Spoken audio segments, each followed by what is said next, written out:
நம் ஆண்டவர் இயேசு கிறிஸ்துவின் நாமத்தினால் மகிழ்ச்சியும் சமாதானமும் நம் அனைவரோடும் இருப்பதாக. எரேமியா 31:11-13 முடிய.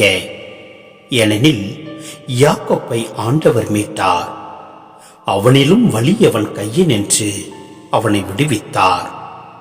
அவர்கள் வந்து சீயோனின் உச்சியில் பாடி மகிழ்வார்கள்.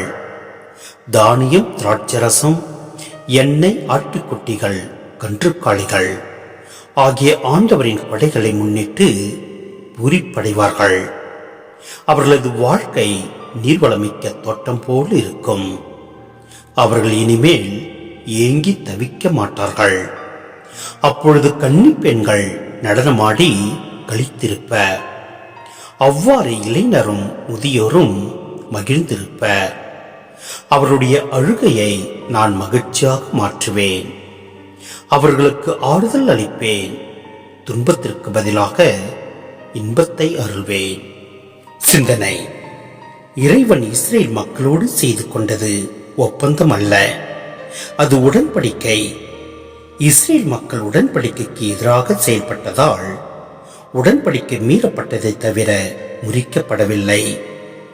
மனிதர்கள் நம்பிக்கை துரோகம் செய்தாலும் கடவுளால் அவர்களை கைவிட முடியவில்லை. நாம் நம்பத்தகாதவர் எனினும் அவர் நம்பத்தகுந்தவர். ஏனெனில் தம்மையை மறுக்க அவரால் இயலாது. உடன்படிக்கைக்கு காரணம் கடவுளின் முடிவில்லாத பேரன்பே.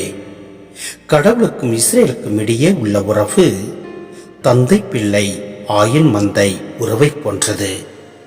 வழி தவறி ஊதாரித்தனமாக சென்ற மக்கள் தங்களது கசப்பான அனுபவத்தின் மூலம் கடவுளின் அன்பை உணர்ந்து மனமாற்றம் அடைகிறார்கள். கடவுளிடம் திரும்பி வருகிறார்கள்.